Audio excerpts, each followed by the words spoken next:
निर्णय सप्त दिग्गजों की राय से लिया गया है, और क्योंकि हम चाहते हैं कि निर्णय निष्पक्ष हो, हम स्वयं इसके मध्यस्थ रहेंगे।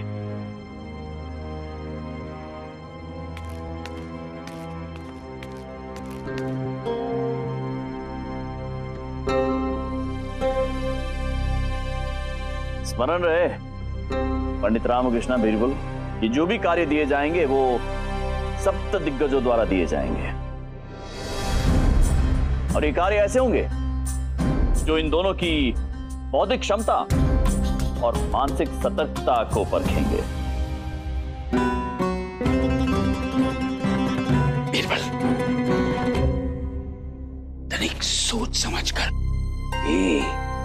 पंडित रामकृष्ण बहुत चतुर है जी,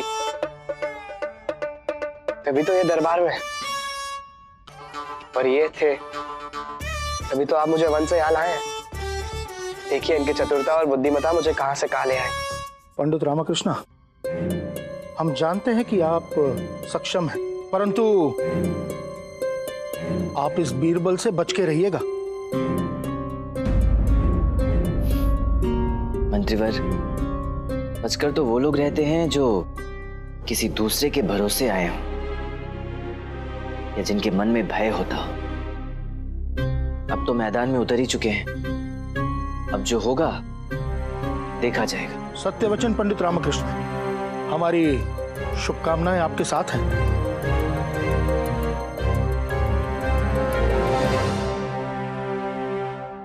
तो सप्त दिग्गजों द्वारा दिया गया कार्य हम दोनों दावेदारों के लिए पढ़कर सुनाते हैं। जाना है एक यात्रा पर, होकर ऐसे वाहन पे सवार, ऐसा वाहन जो उसके बनाने वाले के किसी काम का ना हो, और उसे खरीदने वाला उसका इस्तेमाल ना कर सके, और जो इस्तेमाल करे ना तो उसे देख पाए और ना ही उसे पता चले। तो ऐसे वाहन में आना है दरबार, जो ना आ सके वो हो जाएगा हार।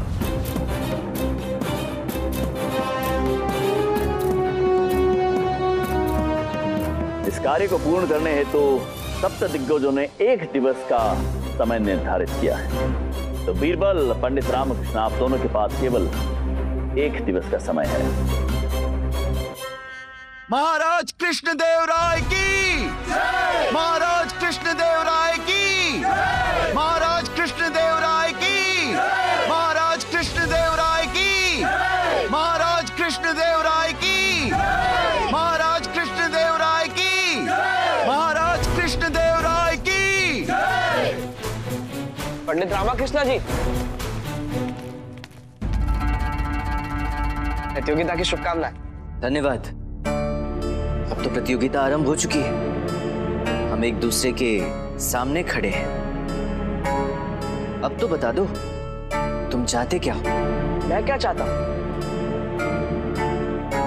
जब याद आएगा तब बता दूंगा, किंतु मैंने जो सोचा तक नहीं था या चाहने का प्रयास तक नहीं किया था, वो मुझे आज मिल गया। क्या? अपने आदर्श पंडित रामकृष्ण जी के साथ खड़े रहने का अवसर। साथ तो खड़े हो, किंतु आगे बढ़कर मुझे हराने की इच्छा नहीं। पंडित रामा जी, कभी कभी हम अपना जीवन जीते ही नहीं, अपने सारे डरों को जीकर रह जाते हैं। अपना डर मिटाने की चाह है, आपको हराने की नहीं। यदि आप कहते हैं तो मैं अभी इसी समय प्रतियोगिता से हट जाता और अपने डर को भी अपने साथ ले जाता, जो न जाने किन किन को हो गया। यदि तुमने इस समय इस स्पर्धा से अपना नाम वापस लिया तो फिर कभी अपनी सूरत मुझे मत दिखाना, क्योंकि मैं ये नहीं चाहूंगा कि एक डरपोक और दुर्बल मेरा प्रतियोगी हो। यही सुनने के लिए तो मेरे कान तरस गए थे। एक बार फिर प्रतियोगिता की शुभकामनाएं। धन्यवाद बीरबल, क्योंकि यदि तुम हारोगे तो कोई बात नहीं होगी, किंतु यदि मैं हारूंगा तो बहुत बड़ी बात होगी। मुझे जीत कर भी कोई श्रेय नहीं मिलेगा और तुम्हें हार कर भी कोई नुकसान नहीं पहुंचेगा। दोनों तरफ से पलड़ा तुम्हारा ही भारी है।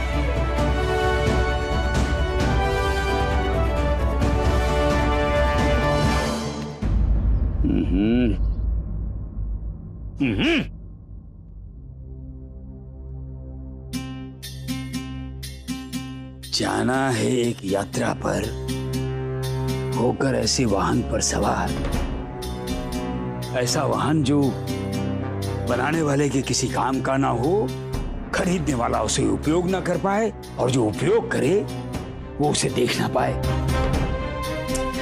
कैसा वाहन है ये? कहाँ मिलेगा ये वाहन? बीरबल, बीरबल, मिला कोई वाहन? सोच रहा हूँ पर कुछ समझ नहीं आ रहा। हम भी कब से सोच रहे थे, यदि उत्तर नहीं मिला तो हम हार जाएंगे। आप नहीं जानते बीरबल, ये पंडित रामाकृष्ण हमारे लिए शत्रु से भी बढ़कर है। उसके जीते जी हम अपनी आंख बंद करके नहीं सो सकते।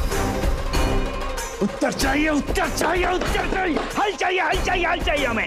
इस तरह उत्तेजित होने से या सर पीटने से हल नहीं मिलेगा। कुछ सोचेंगे तभी हल मिलेगा। कभी कभी जीवन में लक्ष्य तक पहुंचने के लिए रास्ता होता ही नहीं है, बनाना पड़ता है। कदाचित इस कार्य का भी कोई हल हो ही ना, और उत्तर देने के लिए हल बनाना पड़े।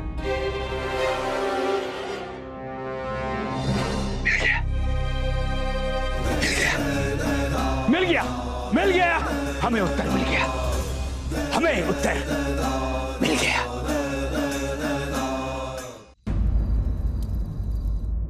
जाना है एक यात्रा पर, होकर ऐसे वाहन पे सवार, ऐसा वाहन जो उसके बनाने वाले के किसी काम का ना हो और उसे खरीदने वाला उसका इस्तेमाल ना कर सके, और जो इस्तेमाल करे वो ना तो उसे देख पाए ना ही उसे पता चले। ये लो और अपनी लिखावट में लिख लो, जिससे आपको याद रहे कि जो कार्य आपको दिया गया है उसका ना कोई हल और ना ही उत्तर संभव है। शारदा, ये कार्य जिन्होंने दिया है ना, उनके नाम में दिग्गज लगता है, दिग्गज, समझी? यदि इस कार्य का हल नहीं होता तो वो सप्त दिग्गज ये कार्य कभी मुझे नहीं देते। वो सप्त दिग्गज भी तो मनुष्य ही है, उनसे कोई गलती हुई है। ऐसा नहीं है अम्मा। तो वो तुम्हारे विरुद्ध कोई षड्यंत्र है, तुझे अष्ट दिग्गज ना बनने देने का। ये तो अन्याय है। ओ मेरी अम्मेश्वरी, ये कार्य मात्र मुझे नहीं बीरबल को भी दिया गया है, और अन्याय एक तरफा पक्षपात होता है, दो तरफा पक्षपात नहीं।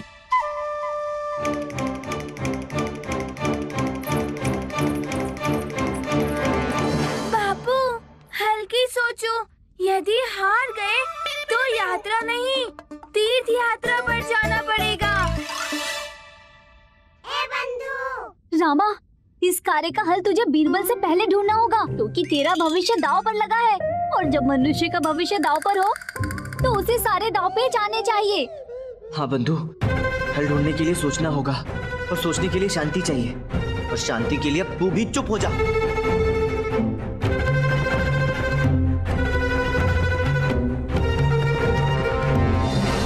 आ गया उत्तर, आ गया उत्तर, ले आए हम उत्तर। ये देखो, ले आए उत्तर। गधो, तुम उत्तर सोचते रह गए, हम उत्तर की रचना करके ले आए। ये है लकड़ी का जीता जागता उत्तर। ये तो पालकी है, ये कैसे हल हुआ? ये आपको पालकी दिख रही है? ये आपको पालकी दिख रही है? हाँ, पालकी लग रही है। हमें तो पहेली का एक एक शब्द इसमें दिखाई दे रहा है। परंतु कैसे गुरुजी? कैसे? ऐसे देखो, इन लोगों ने ये पालकी बनाई, हम इनके हाथ कटवा देंगे, इनके किसी काम नहीं आएगी, और जो इस पालकी को खरीदेगा हम उसे देश निकाला दे देंगे, वो इसे उपयोग नहीं कर पाएगा, है? और हाँ बीरबल, हम तुम्हारी आंखों पर पट्टी बांधकर तुम्हें इसमें बिठाएंगे, और तुम इसमें बैठकर दरबार जाना, तुम इसे देख नहीं पाओगे। मिल गया ना, मिल गया ना पहेली का हल?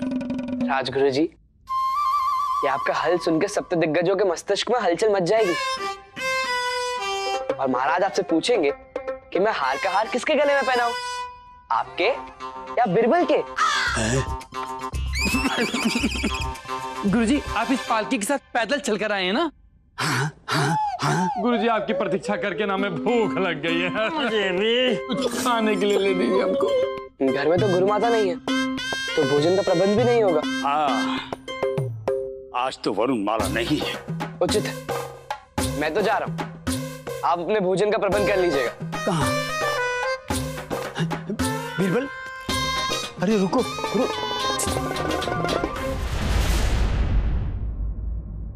कौन सी यात्रा है? कैसा वाहन है? अपने विचारों के वाहन से नीचे उतरिए और भोजन खा लीजिए। दोपहर में भी आपने बहुत कम खाया था, अभी तो पेट भर के खा लीजिए। शारदा महोदया, जब मनुष्य का मस्तिष्क 100 विचारों से भरा हो ना, तो उसका पेट भी अपने आप भर जाता है। एक बार पुनः पहेली दोहरा लेता हूँ। जाना है एक यात्रा पर, कोई ऐसे वाहन पर सवार। प्रणाम पंडित रामकृष्ण जी।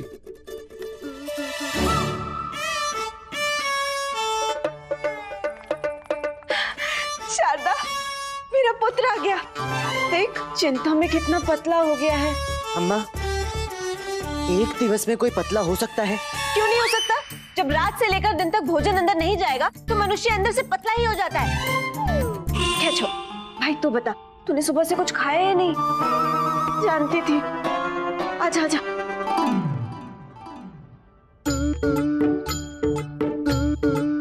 खा ले।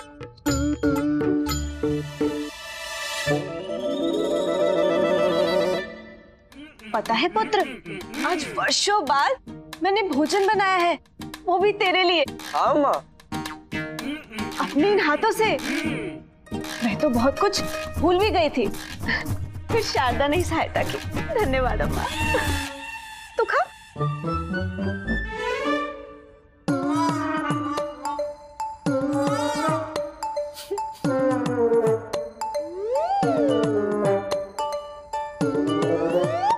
रो मत, समय मिलेगा तो तेरे लिए भी बना देंगे।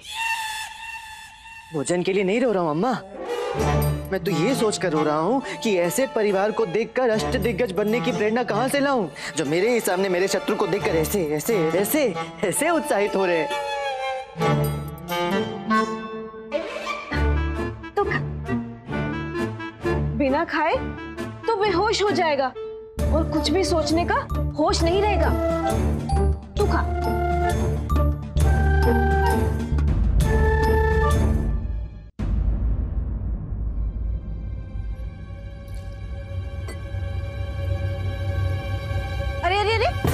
भोजन बीच में अधूरा छोड़ के कहाँ चले? दीदी, अम्मा, मुझे इस समय यहाँ से जाना होगा।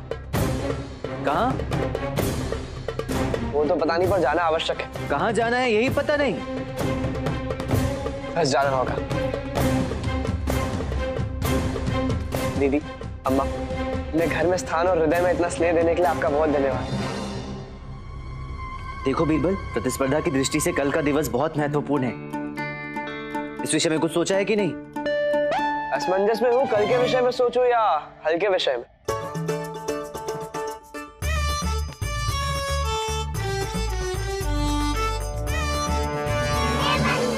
रामा, जिसे खिलाड़ी समझा जा रहा था, ये तो अनाड़ी निकला। सब छोड़कर जा रहा है ये। अब जब प्रतिद्वंदी ही ना रहा तो प्रतिस्पर्धा कैसी? इसका जाना तो तेरी जीत है रामा। नहीं बंधु, इसके जाने में मेरी जीत नहीं है। अभी पहेली का हल निकालना शेष है। बीरबल, ऐसा कैसे कर सकते हैं? महाराज, हमारा अनुमान है कि वो स्पर्धा छोड़कर भाग खड़े हुए हैं। ऐसा कैसे हो सकता है? नहीं, अतः बीरबल को भगोड़ा घोषित कर पंडित रामकृष्ण को विजयी बना दिया जाए।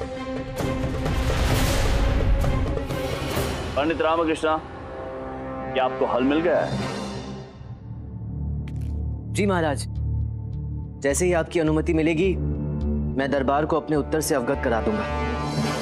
महाराज, प्रतिद्वंदी सामने ना होने से प्रतिस्पर्धा अर्थहीन लग रही। ऐसे में उत्तर का क्या महत्व रह जाता है? अब बीरबल सामने आ जाए तो सब सही हो जाए। परंतु गुरुवर, अगर बीरबल को आना ही होता तो वो जाता ही क्यों? महाराज, बीरबल को इस स्पर्धा में अयोग्य घोषित कर देना चाहिए। महाराज, आप कोई निर्णय लें, इससे पूर्व मैं आपके दिए गए कार्य का उत्तर दे दूं। महाराज, एक प्रतियोगी दरबार में ना आए, यह गंभीर विषय है महाराज। सबसे पहले इसके विषय में पता लगाइए महाराज। हमें तो ये संदेहास्पद लग रहा है महाराज।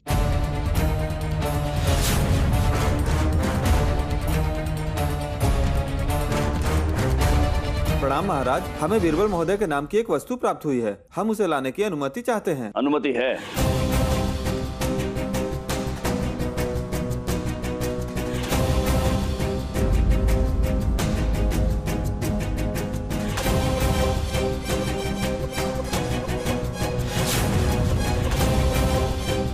ये क्या लेकर आ रहे हैं?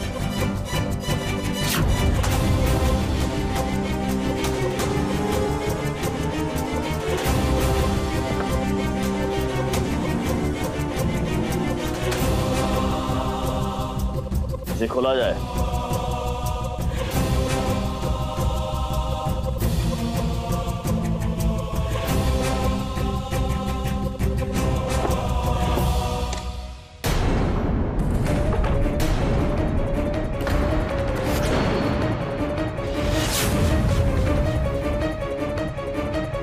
ये तो बीरबल है।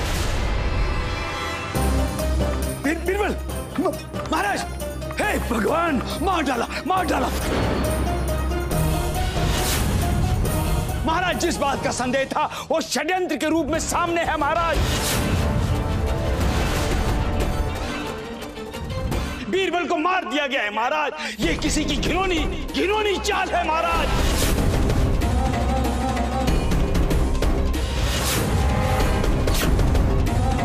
मार डाला, मार डाला, मार डाला। गुरुवर शांत हो जाइए, शांत हो जाइए। मार डाला मंत्रीवर, मार डाला। अब तनिक एक बार देखिए तो सही कि वो जीवित है कि नहीं।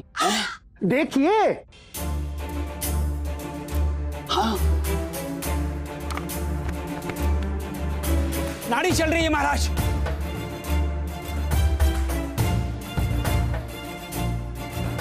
हत्यागति भी चल रही है महाराज। वो इसलिए क्योंकि बीरबल मूर्छित है। कोई षड्यंत्र नहीं है महाराज, क्योंकि जो उत्तर मैं आपको देने वाला था वो बीरबल ने प्रत्यक्ष रूप से प्रदर्शित करके दिखा दिया। हाँ?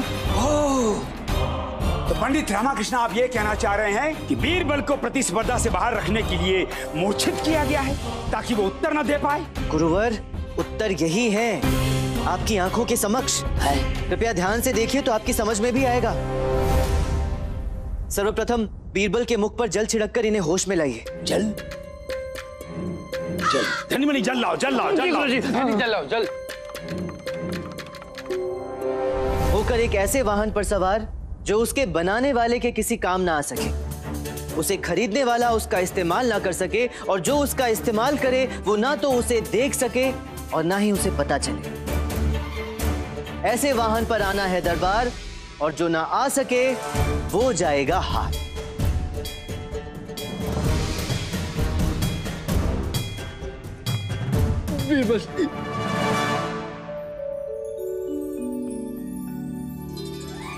महाराज, यात्रा है इस दुनिया से उस दुनिया तक की जो मृत्यु के पश्चात होती है।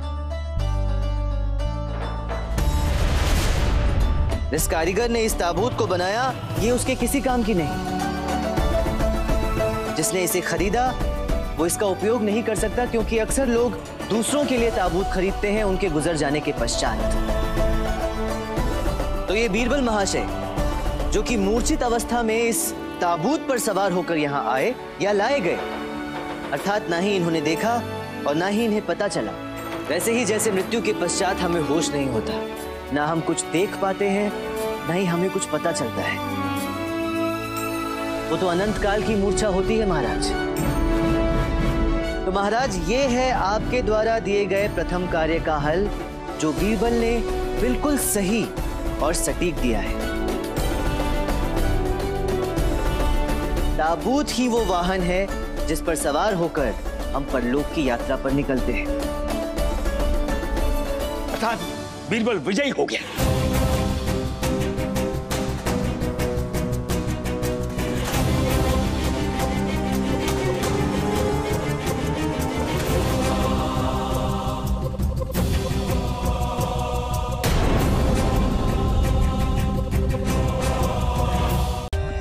For more updates, subscribe to our channel, click the show links and enjoy watching the videos.